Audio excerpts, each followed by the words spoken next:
Ini dusnya, bukan yang Eja. Ini yang ini.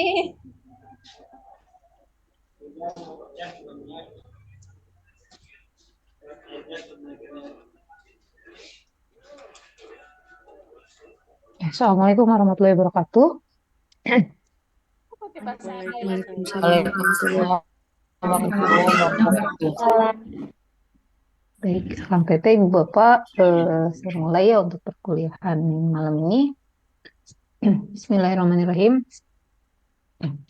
Alhamdulillahirrahmanirrahim. Wassalatu wassalamu ala asrofil anbiya'i wal mursalin wa ala alihi washabihi ajma'in amma ba'du.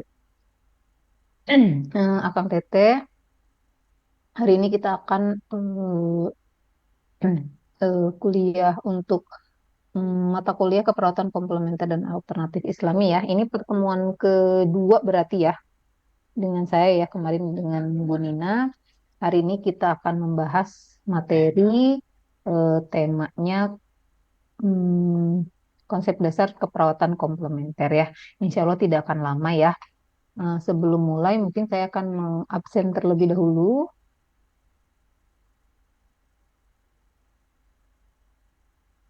Hmm, Ini ini teh kelas ini ya kelas. Oh, ya, ini dulu. Lutfi Nurafia, Hadir Ibu. Lydia Sekarayu,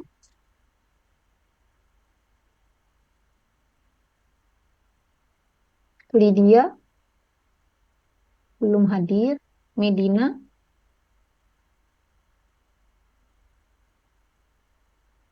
Melinda, Hadir Ibu. Mia Siti Ranjani, Hadir Ibu. Milda Anisatu, Hadir Bu. Muhammad Lutfi, Muhammad Lutfi, Neneng Maisaroh,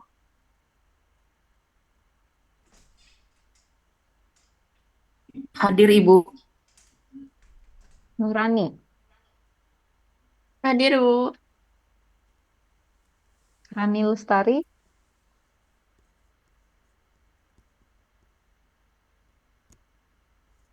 Rani belum hadir, Ratna Setiawati, Hadir Bu. Regi Oktaviani, Hadir Bu. Regina, Hadir Bu. Rendra, Hadir, Bu. Rika Rahmawati, Hadir, Bu. Reina Rosdiana, Hadir Bu. Riza Ahmad, Hadir, Bu. Seli Jumaria,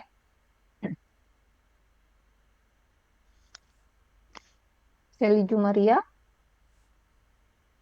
Sakila, Izin siap hadir, Bu. Serika, Hadir Ibu. Sinta, Sinta,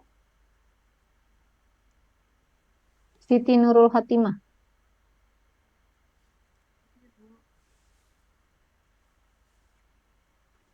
Siti Nurul Hatimah, Soraida, Izin Hadir Bu. Hadir Bu.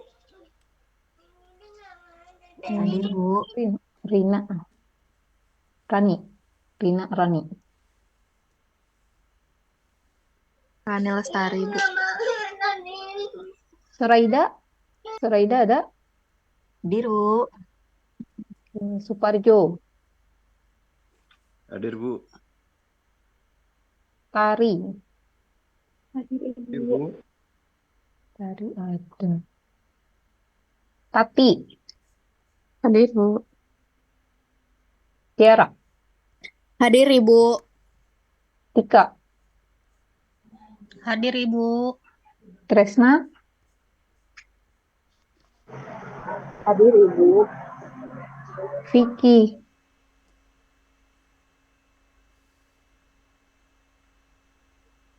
Vicky ada, Wiwin, Hadir Ibu. Wulan Nurazizah, Hadir Ibu.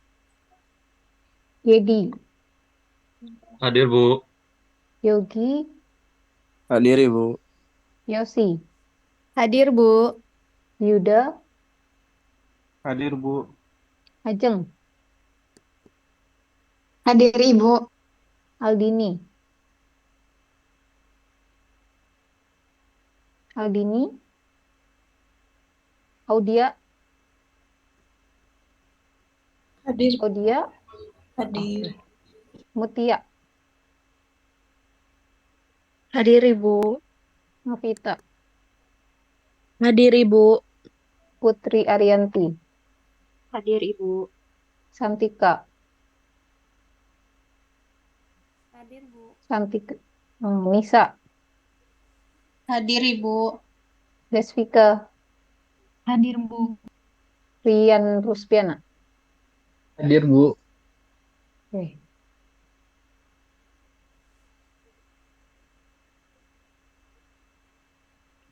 Bu izin Bu, tadi Muhammad Lutfi salat dulu Bu. Oke. Izin Bu. Oh, bentar ya, yang kelas ini dulu ya. Fajar Abdillah, Kamu mah. Fajar Abdillah, Mana mangkoknya? Fajar, Mana yang disuruh bawa Abdul mangkok makan? Majid, Oh iya. Erika boleh di mute dulu teh. Maaf Bu. Abdul Abdul Majid,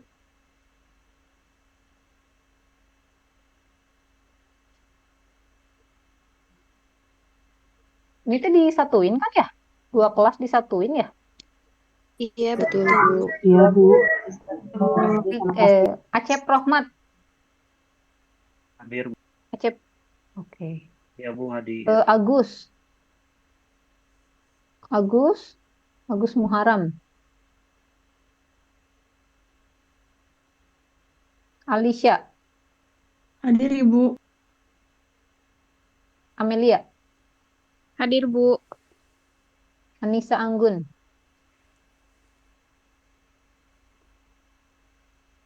Anissa Anggun, Anissa Zahra, Hadir Ibu. Arfi, Hadir Bu. Ari Wibowo, Hadir, Bu. Arif Hidayat, Hadir Bu. Asep Dani, Hadir Bu. Asep Safarudin, Siap hadir Bu. Asmila, Hadir Ibu. Astri Handini, Hadir Bu. Astri Puspita, Hadir Bu. Ayu Aulia, Hadir Bu. Azam, Hadir Bu. Bangkit, Hadir, Bu. Devi Yulianis, Hadir Bu. Dewi Haryani, Hadir Bu. Dea Nur Permata, Hadir Ibu. Denisa, Hadir Ibu. Dian Handayani, Hadir Bu. Dina Marlina, Hadir Ibu. Ya sok. Dita Perwati, Hadir Ibu. Dita Siti, Hadir Ibu. Dwi Wahyuni, Hadir Bu. Neng Lisda, Hadir Bu. Erina, Hadir Ibu. Erli, Hadir Ibu. Erna, Hadir Ibu. Febi,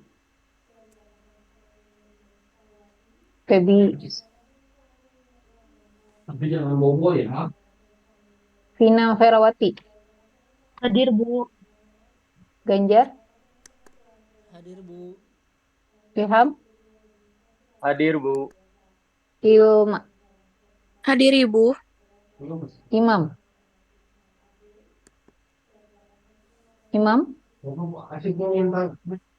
Ineke, Hadir Ibu. Irfani, Hadir Bu. Irma, Hadir Ibu. Iska, Iska hadir Ibu. Isma, Hadir Ibu. Ita,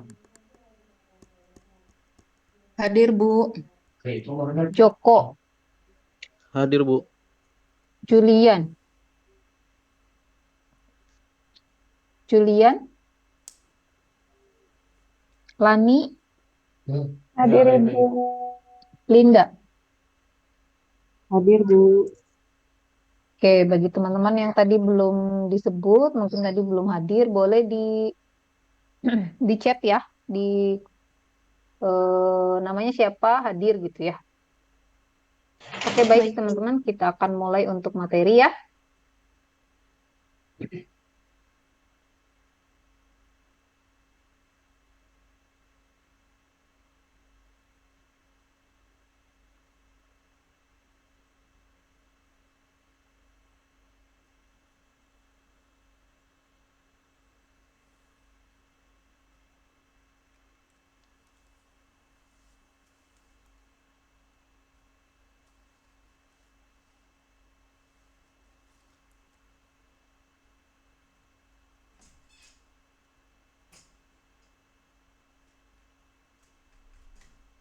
Bu, punten suaranya nggak ada.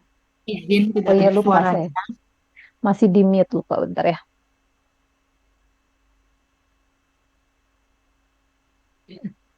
Baik, Akang Teteh, malam ini kita akan membahas mengenai konsep dasar keperawatan komplementer.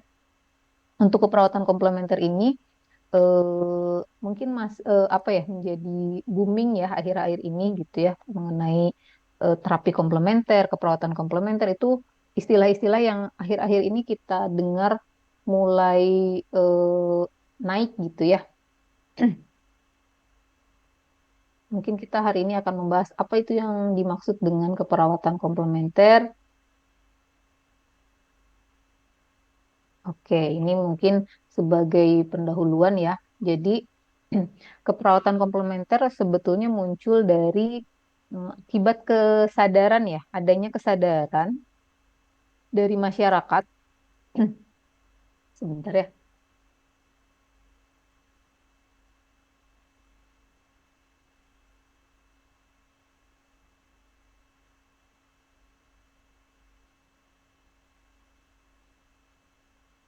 Ya, lanjut ya.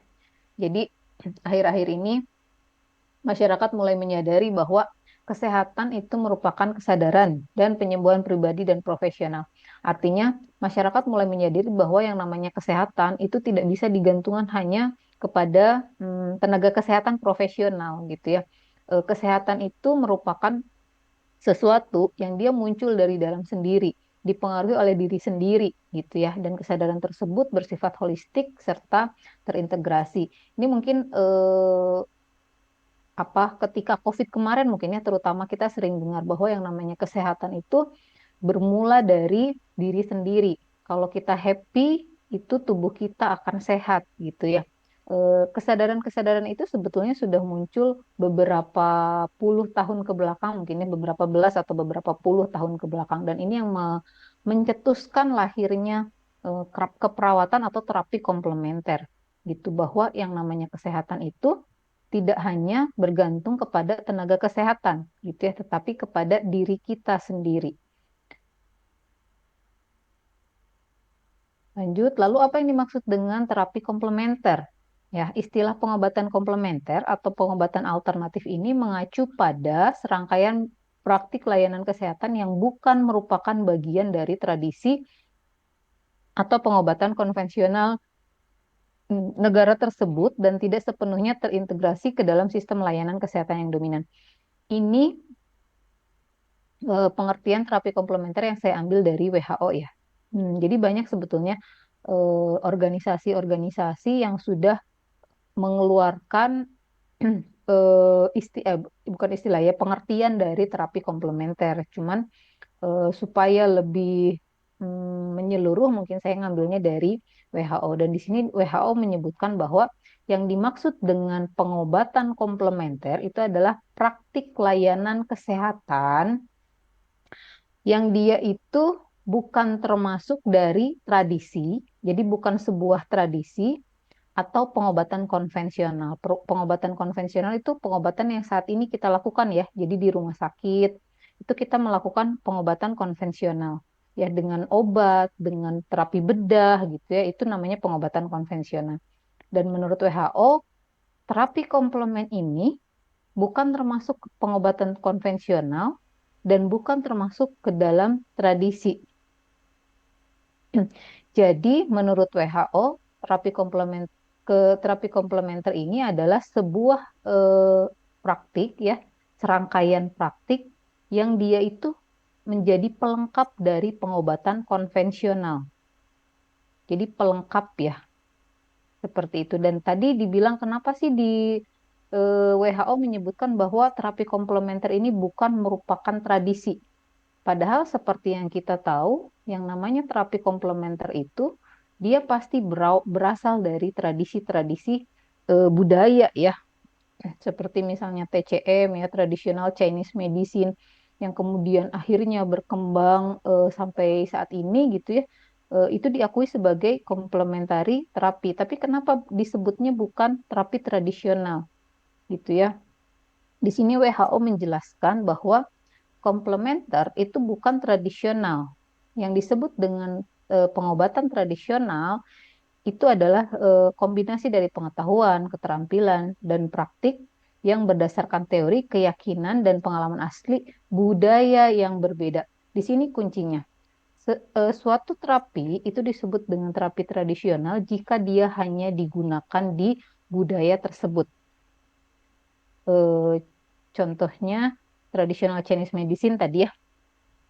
Jadi traditional Chinese medicine itu dikatakan sebagai terapi tradisional jika dia hanya digunakan di budaya Cina gitu. Tapi sekarang ternyata banyak orang yang sudah menggunakan traditional Chinese medicine ini sebagai pengobatan alternatif atau pengobatan pelengkap gitu, sehingga traditional Chinese medicine saat ini bukan lagi disebut sebagai pengobatan tradisional melainkan terapi komplementer gitu ya. Akupuntur, akupresur gitu yang berasal dari Cina yang dulu disebut dengan traditional Chinese medicine kini disebutnya sebagai terapi komplement gitu, karena dia tidak hanya digunakan di budayanya sendiri gitu ya, tapi sudah digunakan di banyak budaya.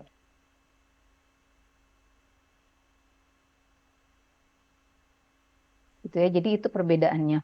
Jadi memang dia berasal dari budaya, betul. Terapi komplementer ini berasal dari budaya yang kemudian dia dipakai oleh budaya-budaya lain. Maka dia bisa disebut sebagai terapi komplementer. Tapi jika dia hanya digunakan di budaya tersebut, gitu ya, di hanya satu budaya, itu tidak bisa dikatakan sebagai terapi komplementer. Dia dibilangnya terapi tradisional. Gitu. Dan di dalam terapi-terapi tradisional itu diantaranya adalah terapi herbal ya, atau pengobatan herbal. Pengobatan herbal ini meliputi tanaman herbal, bahan herbal, sediaan herbal, dan produk jadi herbal. Nah, ini mungkin yang banyak di Indonesia ya. Di Indonesia banyak sekali herbal-herbal yang sudah banyak diketahui manfaatnya gitu ya, seperti daun katuk gitu ya. Terus apa sih, kunyit ya. Terus apa lagi? Daun jambu itu banyak apa sih, penelitian-penelitian yang sudah dilakukan, dan dia bermanfaat terhadap berbagai macam penyakit. Yaitu obat herbal atau pengobatan herbal. Itu. Nah, terus terapi komplementer merupakan terapi tradisional yang dapat dikembangkan serta diintegrasikan dengan terapi konvensional tadi ya. Jadi yang dinamakan dengan terapi komplementer itu dia bukan pengganti, tetapi pelengkap ya, namanya juga komplement ya. Jadi terapi komplementer ini dia dilakukan beriringan atau apa ya? Jadi dia bergantian gitu ya, bisa beriringan, bisa bergantian dengan terapi konvensional. Jadi misalnya seseorang dia dengan cancer misalnya ya, dia mendapatkan terapi radiasi. Lalu dia mendapatkan terapi komplementer berupa akupuntur. Jadi radiasinya jalan, akupunturnya jalan. Nah, itu yang disebut dengan terapi komplementer. Terapi komplementer ini sebetulnya dia fungsinya gitu ya untuk memenuhi kebutuhan individu dari aspek biopsikososio spiritual. Jadi yang dinamakan dengan terapi komplementer itu tidak hanya menyentuh aspek fisik ya, tapi berbagai aspek ya, bisa psikologisnya. eh, Selain tadi terapi-terapi yang sudah saya sebutkan ya, seperti akupuntur, akupresur, itu banyak juga terapi komplementer yang dia sifatnya psikologis atau spiritual. Contohnya SEF ya. Ini mungkin teman-teman juga sudah kenal ya, spiritual emotional freedom teknik ya, teknik SEF. Nah, itu sebetulnya kan dia menyentuh sisi spiritualnya. Eh, Tapi kemudian sisi spiritual ini akan mempengaruhi perkembangan kesehatan fisik dari si pasien gitu. Jadi yang dinamakan terapi komplementer itu bukan hanya fisik saja ya, tapi bisa juga dia menyentuh aspek psikologi, sosialnya dan spiritualnya gitu. Terus terapi komplementer merupakan bentuk dari penyembuhan yang bersumber dari berbagai sistem, modalitas, dan praktik kesehatan dengan dukungan teori-teori dan kepercayaan termasuk bentuk usaha untuk menyembuhkan diri. Jadi maksudnya terapi komplementer ini dia bisa, kalau secara fisik itu dia bisa eh, menyembuhkan berbagai sistem. Itu jadi misalnya pasien dengan penyakit saraf itu bisa dilakukan terapi komplementer. Atau pasien dengan gangguan sistem muskuloskeletal juga sama gitu ya. Atau pasien dengan gangguan pencernaan. Jadi masing-masing terapi komplementer ini dia bisa mempengaruhi sistem yang berbeda. Bahkan satu terapi komplementer itu bisa mempengaruhi sistem yang berbeda gitu ya. Kayak misalnya akupresur aja. Akupresur tuh bisa ke sistem muskulo bisa ya, ke sistem saraf bisa gitu, ke hormon endokrin bisa gitu ya. Jadi intinya untuk terapi komplementer ini dia bentuk penyembuhan yang bersumber dari berbagai sistem gitu. Dan terapi komplementer ini sebetulnya merupakan sebuah usaha ya, sebuah bentuk usaha untuk menyembuhkan diri. Jadi ketika dilakukan terapi komplementer itu harapannya terdapat kepercayaan yang dibangun dari dalam diri pasien bahwa dengan terapi ini pasien merasa lebih baik gitu ya, sehingga kesembuhan-kesembuhan itu berasal dari dirinya sendiri. Seperti itu. Nah, ini tadi perbedaan terapi alternatif dan komplementer. Jadi kalau dia terapi alternatif disebut terapi alternatif jika si pasien itu menggunakan terapi ini sebagai pengganti dari terapi konvensional. Contohnya, pasien yang seharusnya kemoterapi gitu ya, pasien kanker yang seharusnya kemoterapi, tapi dia kemudian menolak kemoterapi dan lebih memilih untuk menggunakan terapi akupuntur misalnya. Nah, itu disebut dengan terapi alternatif. Tapi kalau terapi komplementer itu tadi saling melengkapi ya. Jadi konvensional dijalani, lalu terapi akupunturnya juga dijalani gitu ya. Itu perbedaan alternatif dan komplementer. Dan ini mungkin trennya berbeda ya. Untuk terapi alternatif dan terapi komplementer ini ada penelitian yang menyebutkan bahwa tren di pedesaan dan perkotaan mengenai terapi alternatif komplementer ini dia berbeda. Jika di pedesaan itu, di penelitian itu dibilang orang-orang pedesaan itu lebih mengutamakan terapi alternatif terlebih dahulu.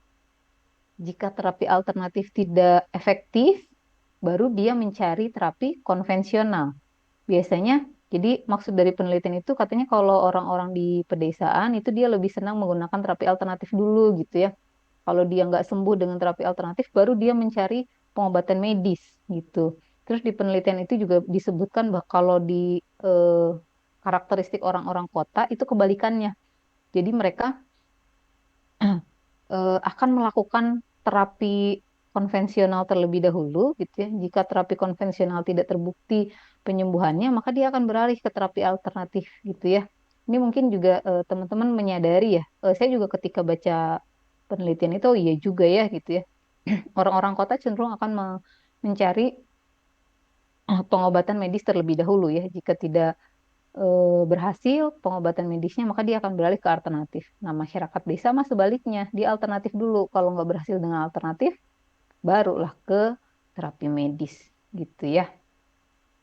Nah, bagaimana sejarah dan perkembangan terapi komplementer di Indonesia mungkin ya? Kalau di dunia, jadi sebetulnya terapi komplementer ini merupakan terapi yang awalnya tuh dari terapi tradisional, gitu ya, seperti yang banyak melahirkan terapi-terapi komplementer itu adalah Cina, India, dan juga Timur Tengah ya. Mungkin ini yang banyak kita kenal ya. Kalau di Cina tuh ada herbal yang banyak ya. Terus ada akupuntur, akupresur, tai chi gitu ya. Itu adalah terapi-terapi komplementer yang sekarang banyak digunakan di berbagai negara gitu. Itu awalnya dari Cina. Dia dari pengobatan tradisional.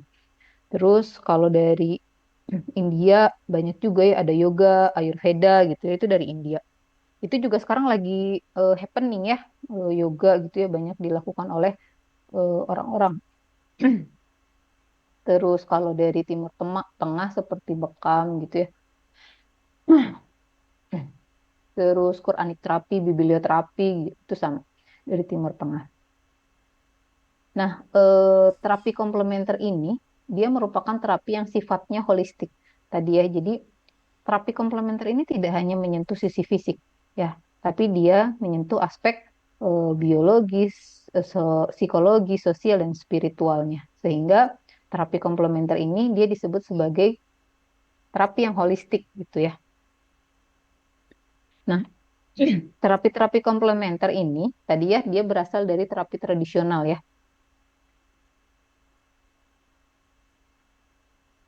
Jadi terapi-terapi tradisional yang banyak berkembang itu kan sangat banyak sekali ya. Kayak tadi dari Cina. Dari Cina juga banyak sekali terapi yang berkembang. Dari India juga begitu. Dan terapi-terapi tradisional ini eh, agar dia dapat digunakan di praktik kesehatan ya, praktik layanan kesehatan, maka dilakukanlah penelitian-penelitian agar ada bukti ilmiahnya gitu ya. Nah, ini banyak sekali penelitian yang sudah dilakukan di Indonesia banyak ya, di negara luar juga banyak mengenai efektivitas dari terapi alternatif komplementer ini. Ini contohnya yang di Indonesia ya, ada pengaruh terapi bekam terhadap tekanan darah, terus ada akupuntur untuk manajemen nyeri ya. Terus ini mungkin yang bersifatnya dia fisik ya untuk bekam, terus yang akupuntur ini dia sifatnya fisik. Nah, kalau yang ini psikospiritual healing, nah ini aspek spiritual. Jadi yang menyentuh aspek spiritualnya. Tapi ternyata aspek spiritual ini bisa mempengaruhi aspek fisik ya. Jadi di sini di penelitiannya disebutkan bahwa psikospiritual healing ini bisa meningkatkan aktivasi dari greater brain ya. Seperti itu. Atau misalnya yang bawah ada juga tentang SAFE nih. Efek dari SAFE terhadap anxiety, kecemasan pada pasien yang menggunakan nafza. Gitu ya. Jadi memang kita menerapkan terapi komplementer di layanan kesehatan, layanan keperawatan gitu ya, itu tidak berdasarkan apa ya tradisi gitu ya. Jadi misalnya tradisi di daerah ini nih dilakukan pengobatan apa gitu ya, terus kita ngikutin, nggak bisa. Kalau misalnya kita mau menerapkan itu di layanan kesehatan, harus ada penelitian yang sistematisnya dulu gitu, baru kita bisa menerapkan gitu ya. Dan sekarang memang sudah banyak sekali. Jadi teman-teman jangan khawatir kalau misalnya mau menerapkan terapi komplementer ini di ketahanan kesehatan, itu sudah banyak sekali penelitiannya. Gitu ya, tinggal cari aja mau komplementer apa yang diterapkan. Gitu. Lanjut. Nah, tadi menyinggung aspek holistik gitu ya. Tadi kan disebutkan bahwa komplement ini dia holistik ya, dia menyentuh berbagai aspek. Nah, sebetulnya kalau misalnya kita sadari gitu ya, konsep holistik ini adalah konsep dasar dari teori keperawatan. Ya, sejak dulu kita keperawatan itu sudah menerapkan konsep holisme atau keutuhan. Ya, dari berbagai macam teori model itu banyak sekali teori yang mention gitu ya mengenai holistik. Itu salah satunya nih teori model yang dikeluarkan oleh Martha E. Rogers ya, atau yang dikenal dengan teori unitary human being. Di sini Martha Rogers menyebutkan bahwa yang dinamakan dengan unitary human being adalah medan energi pandimensional yang tidak dapat direduksi, tidak dapat dibagi, ditentukan oleh pola dan mewujudkan karakteristik yang khusus untuk keseluruhan. Ini memang agak susah untuk dipahami ya. Tapi dari yang saya baca dari buku eh, dari buku teori model keperawatan, pengertian dari unitary human being ini maksudnya manusia, wujud manusia itu merupakan hmm, gabungan dari berbagai macam dimensi gitu, dan itu tidak dapat dipisahkan. Jadi manusia itu berwujud itu kalau menurut Martha Rogers itu dia terdiri dari, nah ini terdiri dari 4 aspek ya: hati, ruh, jiwa, dan akal. Jadi maksudnya Martha Rogers itu ini sama dengan apa yang diungkapkan oleh Al-Ghazali ya. Jadi manusia itu utuh gitu ya. Kita tidak bisa hanya melihat dia dari fisik saja gitu ya, karena manusia ini diciptakan udah sepaket gitu ya. Jadi dia tidak dapat direduksi. Maksudnya kita tidak dapat memisah-misahkan. Kita hanya menyembuhkan fisiknya saja gitu ya, atau kita hanya mentreat psikologisnya saja, itu tidak bisa ya. Jadi kita sebagai perawat harus memandang manusia itu secara keseluruhan gitu ya, secara utuh. Lalu menurut Martha Rogers di sini disebutkan juga bahwa manusia dan lingkungan itu adalah saling bertukar energi ya. Jadi manusia bisa mempengaruhi lingkungan, begitupun lingkungan bisa mempengaruhi manusia gitu. Terus ternyata itu juga teori Martha Rogers ini sama dengan teori yang diungkapkan oleh Al-Ghazali. Ya, di sini Al-Ghazali menyebutkan bahwa manusia mempunyai kehendak yang bebas dan kemampuan dalam mewujudkan segala perbuatan. Maksudnya gini, manusia itu sebenarnya punya kemampuan untuk mendirect ya. Dia mau kemana, dia mau ngapain, dia mau seperti apa gitu ya. Dia mempunyai kehendak yang bebas, termasuk dalam hal kesehatan. Di sini Al-Ghazali berpendapat bahwa sebetulnya kesehatan itu bisa jadi berasal dari dalam diri manusia, karena dia mempunyai kehendak yang bebas gitu ya. Terus menurut Al-Ghazali juga ini sama dengan Martha Rogers ya, bahwa memandang manusia itu tidak bisa parsial, harus total ya, mulai dari struktur eksistensinya, keberadaannya gitu ya, hakikatnya, terus pengetahuan dan perbuatannya, tujuan hidup, sehingga wujud manusia itu sebetulnya gabungan dari tadi gitu ya, hati, ruh, jiwa, dan juga akal. Nah gitu, dari situ teori keperawatan ini muncul ya, teori holistik gitu ya, itu muncul. Dan teori komplementer juga dasarnya dari sana ya. Jadi teori keperawatan dan teori komplementer itu sama-sama berpegang dari konsep holistik ya, keutuhan gitu. Terapi komplementer juga memandang manusia sebagai makhluk yang holistik. Nah, ini kan sebetulnya inti dari teori keperawatan ya. Di teori keperawatan manapun kita akan menemukan bahwa yang namanya perawat itu akan memandang manusia sebagai makhluk yang utuh atau makhluk yang holistik gitu. Jadi seharusnya nih dengan seperti ini, keperawatan komplementer itu seharusnya lebih berkembang di tangan perawat ya. Karena memang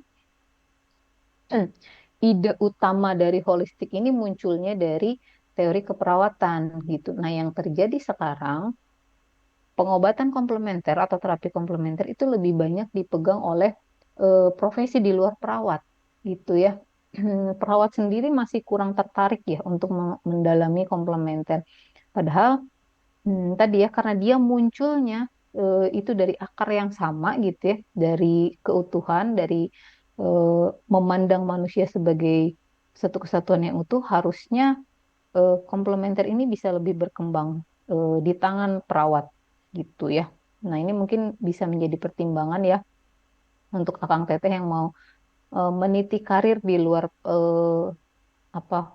rumah sakit gitu ya untuk mengembangkan keperawatan komplementer ini bisa banget gitu. Perkembangan terapi komplementer. Nah, ini masih nyambung ya. Jadi terapi alternatif dan komplementer berkembang dari budaya, ini juga sudah tadi ya. Terus nah, terapi komplementer ini berdasarkan penelitian nih ternyata dia lebih sering digunakan oleh orang dewasa. Ya, jadi yang banyak menggunakan terapi alternatif dan komplementer itu adalah orang dewasa dibandingkan dengan anak-anak atau orang yang lebih tua gitu. Dan dengan berkembangnya penggunaan terapi komplementer gitu ya, banyak penelitian-penelitian yang dilakukan dan ternyata penelitian-penelitian tersebut menunjukkan memang terapi komplementer ini dia sangat berpengaruh terhadap proses penyembuhan gitu ya, sehingga profesional kesehatan melihat hal tersebut sebagai bagian dari layanan praktik kesehatan gitu. Nah, ini di luar negeri ya. Jadi kalau di luar negeri, di Amerika Serikat, terapi komplementer dan alternatif ini sudah menjadi bagian integral dari layanan kesehatan.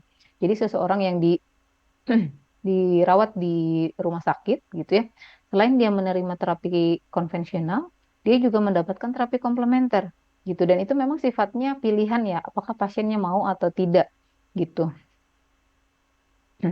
Nah, saking banyaknya animo masyarakat nih mengenai terapi komplementer, itu sampai didirikan sebuah badan khusus untuk meneliti ya mengenai terapi komplementer.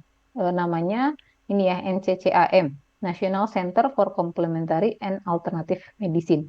Dia tugasnya untuk melakukan penelitian terkait manfaat serta keamanan terapi alternatif dan komplementer untuk menunjang pengobatan utama. Gitu ya. Jadi memang si NCCAM ini dia fokus ke penelitian mengenai terapi komplementer gitu ya. Terus ini penelitian-penelitian yang sudah banyak dipublikasi ya mengenai terapi komplementer sudah banyak banget ya dari tahun ya sekitar tahun 99-an. Nih, ini juga di 99 ada ya. Sudah banyak penelitian di 99.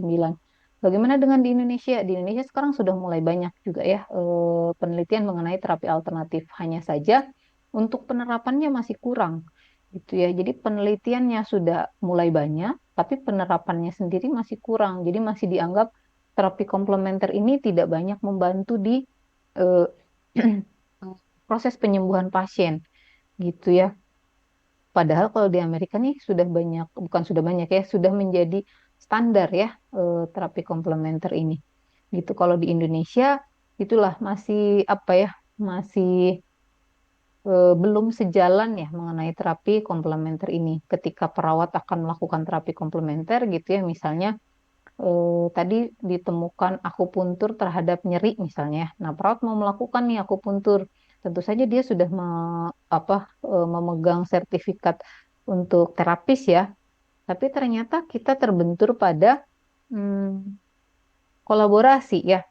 Kalau dokter penanggung jawabnya tidak mengizinkan ya kita tidak bisa menggunakan terapi tersebut gitu ya. Walaupun berdasarkan hasil penelitian sudah banyak ditemukan bahwa terapi akupuntur ini bisa mengurangi nyeri gitu ya. Tapi kalau dokter penanggung jawab tidak mengizinkan, walaupun itu kewenangan kita sebagai perawat harusnya gitu ya, tetap saja kita tidak bisa melakukan gitu. Itu mungkin beberapa hambatan dalam menerapkan terapi komplementer ya di Indonesia gitu. Hmm, ini mungkin bisa jadi ini juga ya buat teman-teman bisa menjadi ide ya. Yang belum ada ide buat penelitian nih, boleh mengenai terapi komplementer ya. Nah, itu silahkan dicari. Misalnya apa nih yang belum banyak, yang di Indonesia itu dia terkenal gitu ya. Terapi tradisional di Indonesia yang terkenal, tapi belum banyak digunakan oleh orang-orang. Nah, itu boleh, mangga silahkan dilakukan penelitiannya. Gitu ya. Nah, ini masih perkembangan terapi komplementer ya. Jadi, ketertarikan terapi komplementer dan alternatif merupakan fenomena global. Jadi sekarang rata-rata orang-orang sudah mulai back to nature ya.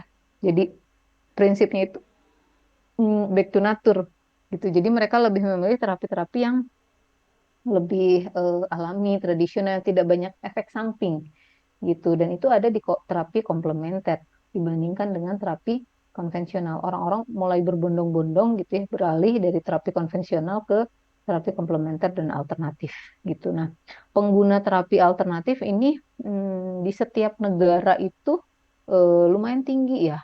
Jadi ini ada beberapa penelitian yang sudah dilakukan, ada dari Jepang ya, terus ada dari Cina, ada dari Rusia gitu ya. Di sini rata-rata ditemukan bahwa pengguna terapi komplementer dan alternatif itu rata-rata di atas 50%.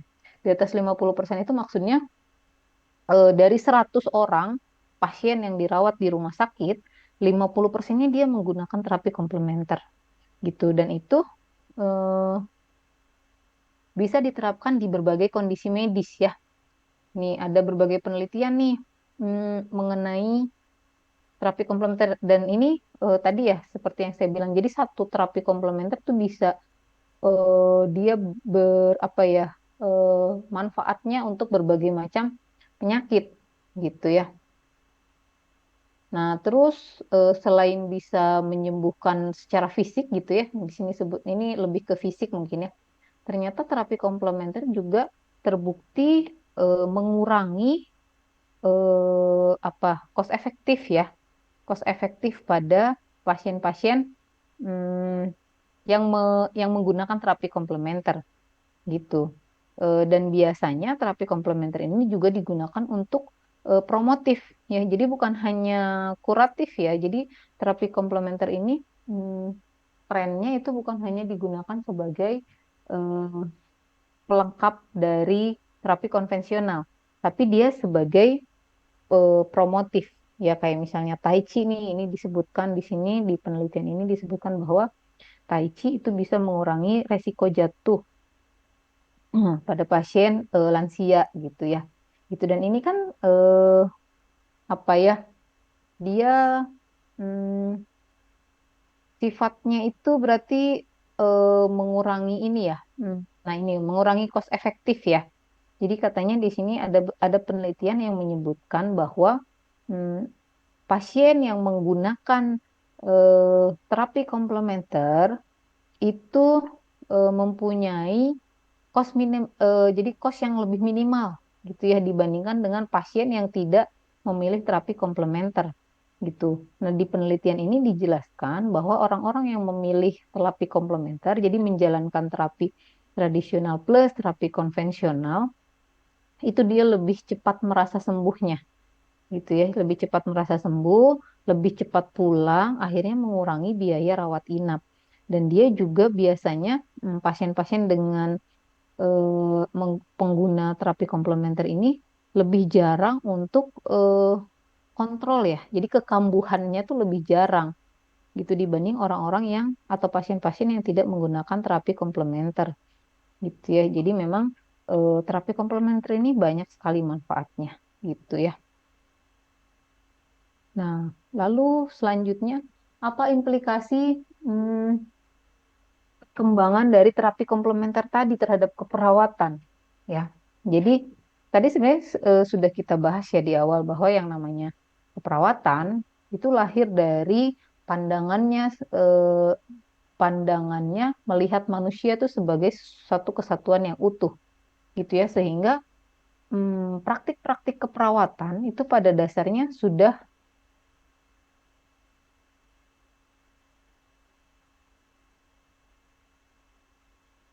jadi sejak zaman dulu sebetulnya praktik-praktik keperawatan itu sudah menerapkan komplementer.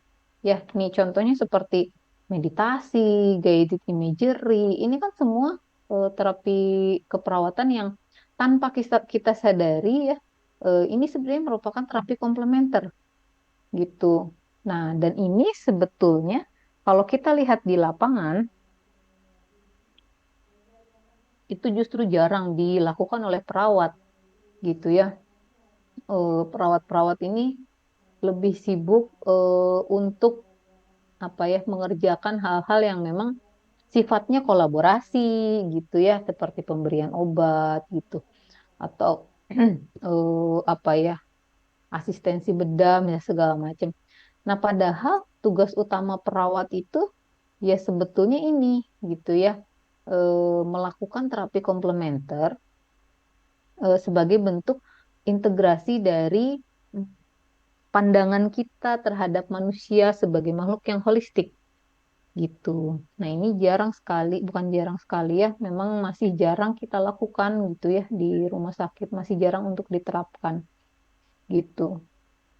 Nah, sebetulnya dengan adanya perkembangan dari terapi alternatif dan komplementer ini memberikan kesempatan bagi kita perawat untuk mengembangkan diri gitu ya. Jadi dengan adanya informasi-informasi baru mengenai terapi komplementer itu membuat kita lebih terpacu lagi untuk melakukan penelitian-penelitian gitu ya mengenai terapi-terapi tradisional tadi.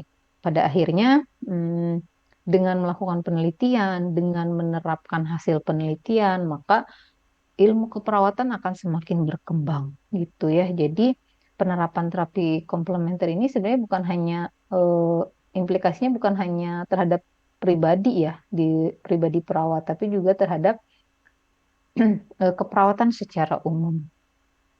Itu udah mungkin itu yang dapat saya sampaikan, Ibu Bapak.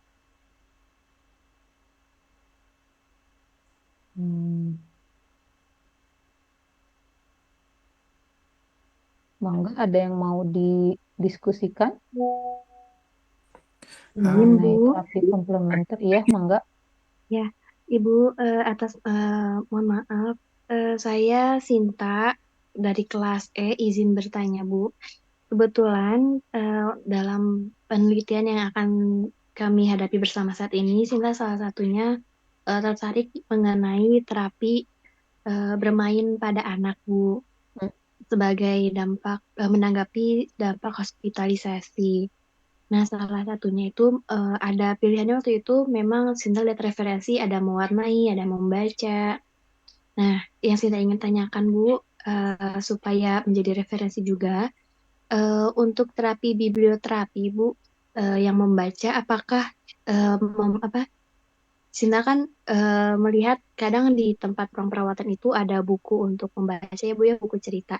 Nah, apakah membacakan buku cerita atau membaca buku bersama itu termasuk dalam biblioterapi Bu? Dan eh, apakah ada SOP khusus untuk terapi tersebut Bu? Terima kasih. Baik, terima kasih Teh Sinta.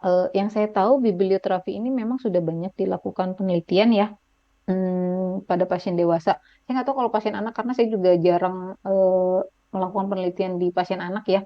Tapi kalau di pasien dewasa itu sudah banyak penelitiannya dan itu sudah ada yang menyusun SOP-nya sudah ada. Jadi berapa lama dia harus dilakukan ya, berapa jam sehari, terus dalam jangka waktu berapa bulan, terus jangka waktunya misalnya dari apa sih terapi pertama ke terapi kedua itu jaraknya harus berapa, itu sudah ada gitu dan itu biasanya dia tergantung dari penyakitnya ya berbeda-beda. Ada yang misalnya biblioterapi untuk pasien dengan CKD yang menjalani HD misalnya ya itu ada SOP-nya sendiri gitu atau ada biblioterapi untuk pasien dengan anxiety itu juga ada gitu ya. Nanti mungkin boleh dicari Teh Sinta untuk biblioterapi pada anak apakah sudah pernah dilakukan penelitian atau belum gitu ya. Kalau di Indonesia misalnya belum banyak dilakukan gitu ya itu boleh jadi kita nanti mengadop biblioterapi dari luar untuk dilakukan di Indonesia apakah sesuai atau tidak gitu ya cocok atau tidak gitu ya Teh Sinta ya. Oh, iya Bu, baik. Kalau untuk kriteria dari buku yang dibaca sendiri, Ibu biasanya kalau kan itu kita juga baru tahu bahwa setiap penyakit itu berbeda. Nah, itu tuh Ya. biasanya kriterianya bagaimana ya Bu ya? Bukunya seperti apa gitu Bu yang menjadi pembeda? Terima kasih Bu. Nah, kalau itu nanti tergantung dari referensi Teh. Referensi kitanya mau mengacu kemana. Karena ada yang penelitian yang dia misalnya yang efektif itu buku yang misalnya bertema mengenai alam misalnya. Ada kan yang seperti itu. Ada juga yang meneliti buku yang temanya itu lebih apa ya ke musik misalnya ya. Jadi memang berbeda. Nah, nanti tergantung dari referensi yang akan digunakan. Misalnya Teh Sinta mau kebaruan nih, kalau yang dulu-dulu penelitian-penelitian sebelumnya sudah pernah meneliti mengenai biblioterapi untuk jenis cerita rakyat, misalnya dongeng. Nah, Teh Sinta mau kebaruan nih, mau pakai cerita apa sih sejarah Nabi misalnya gitu, itu boleh ya. Jadi silakan dicari dulu referensi sebanyak-banyaknya nih yang sudah pernah dilakukan apa saja. Nah, nanti di situ akan ketemu novelty-nya atau kebaruan yang akan Teh Sinta lakukan apa gitu ya. Nah, iya, siap, Bu. Terima kasih, Bu. Enggak ada lagi?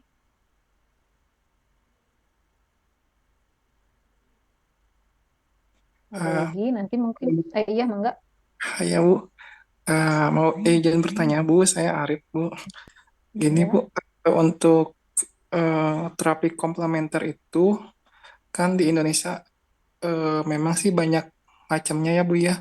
Mm. Tapi kalau misalkan yang berhubungan dengan yang diminum atau yang dimakan itu memang eh, sangat berbenturan sekali dengan konvensional. Kadang suka berakibat atau berefek pada kesehatan diri kita sendiri gitu.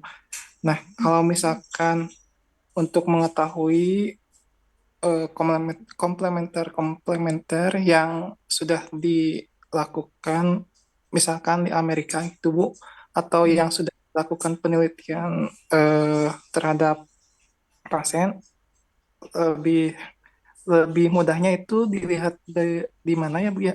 Soalnya kalau dari jurnal itu seseringnya tuh yang berhubungan dengan yang diminum gitu Bu, yang Oke. ya yang dikonsumsi gitu Bu. Sedangkan di Indonesia sendiri untuk legalitas itu sangat berbenturan sekali mungkin gitu Bu ya. Terima kasih Bu. Ya, terima kasih Kang Arif. Jadi iya betul ya. Jadi kalau misalnya dia bentuknya herbal gitu ya, itu biasanya memang sulit sekali. Dan memang kalau misalnya terapi-terapi herbal ini dia proses penelitiannya itu lebih rumit ya, Kang. Jadi untuk apa mengatakan sebuah herbal ini aman untuk dikonsumsi, itu dia harus melewati berbagai macam proses dari mulai percobaannya terhadap binatang terlebih dahulu gitu ya. Terus nanti kalau binatang sudah aman, nanti ke skup yang lebih luas gitu ya.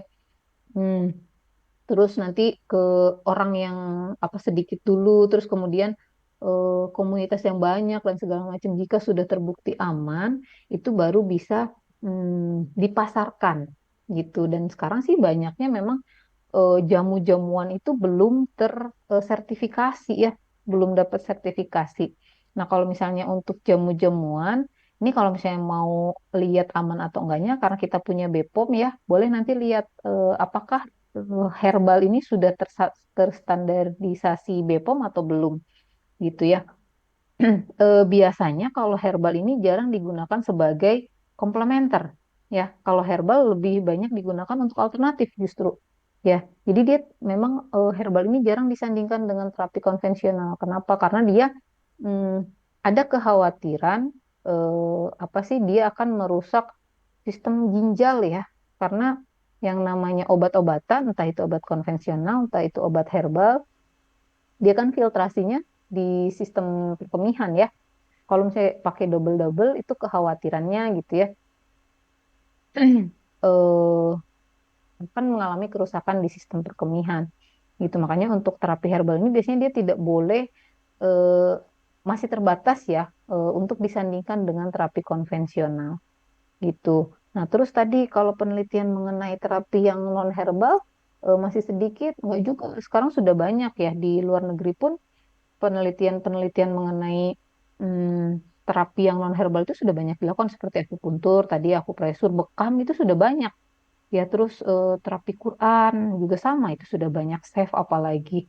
Jadi kalau kita mau melihat terapi mana yang efektif untuk digunakan, itu nanti silakan teman-teman cari artikel yang dia bentuknya sudah meta-analisis atau systematic review gitu ya. Jadi itu kan berarti kita menerapkan EBN ya, evidence based nursing. Jadi kita menerapkan praktik keperawatan berdasarkan bukti.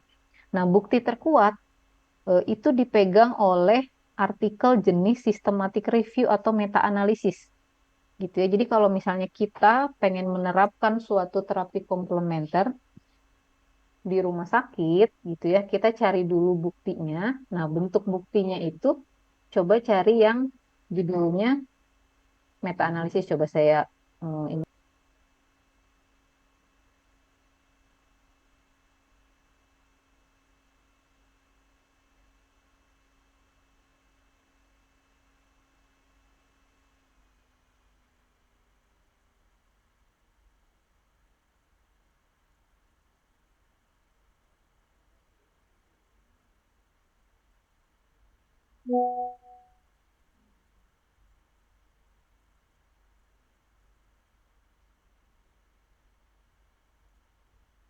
Nah, ini contohnya ya. Udah dari masjid ini belum kamu scan. Ini contohnya ya. Kita ingin menerapkan akupuntur untuk pasien-pasien dengan nyeri kronik.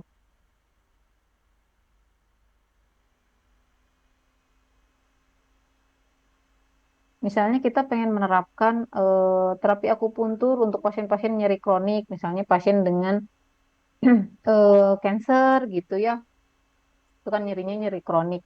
Nah, kita mencari evidence-nya itu dengan apa ya artikel yang bentuknya meta analisis seperti ini.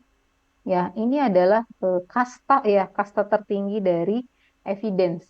Gitu. Kalau dia bentuknya seperti ini, artinya artikel ini memuat penelitian-penelitian RCT yang sudah pernah dilakukan.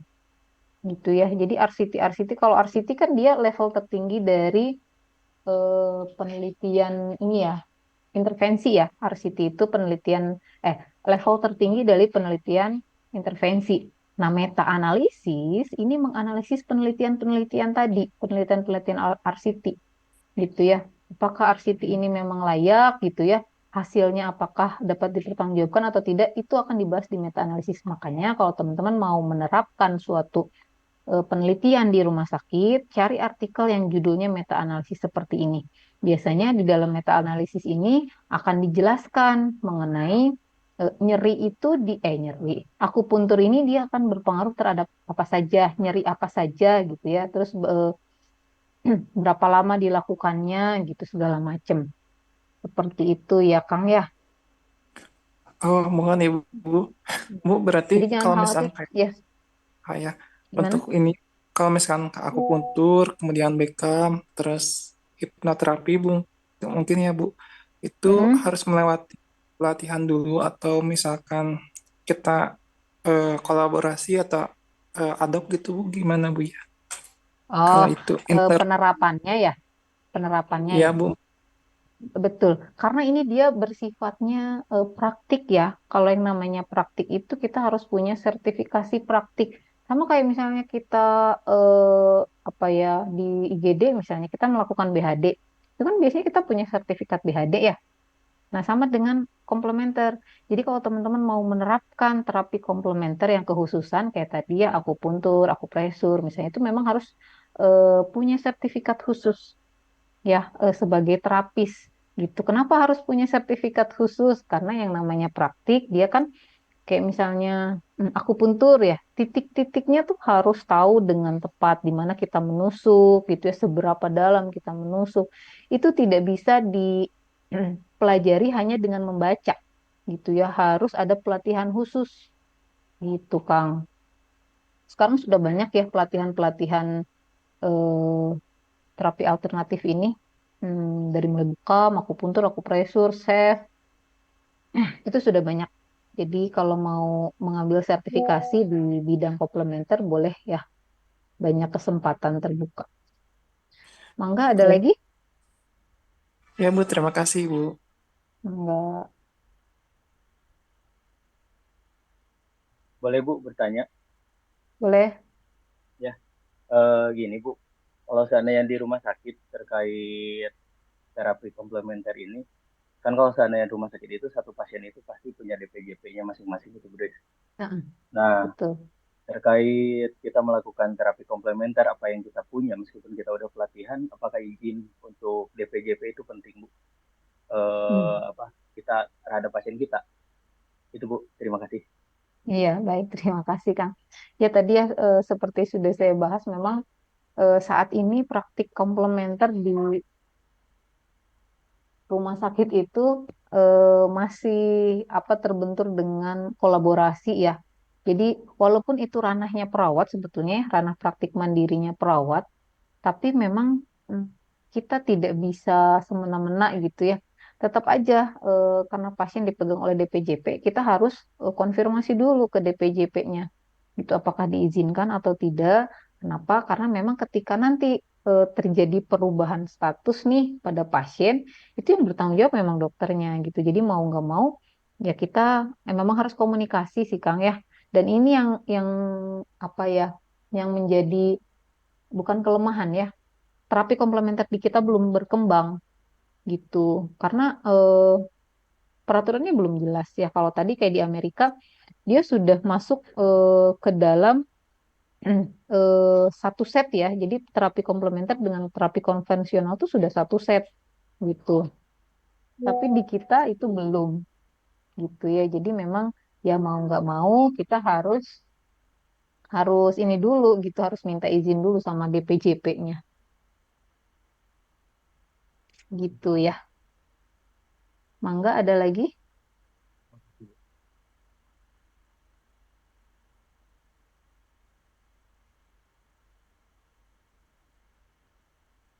Ada lagi? Sudah cukup mungkin? Akang Teteh.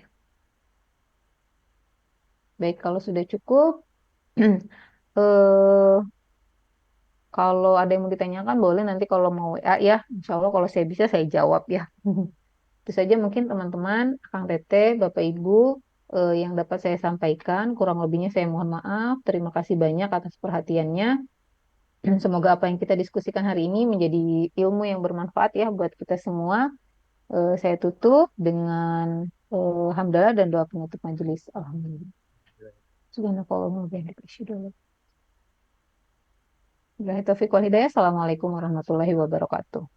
Waalaikumsalam warahmatullahi warahmatullahi wabarakatuh. wabarakatuh. Terima kasih banyak, Bu. Ya, Warahmatullahi mangga. wabarakatuh. Terima kasih banyak, Ibu. Yuk, mangga. Terima kasih, Bu. Mohon Ibu.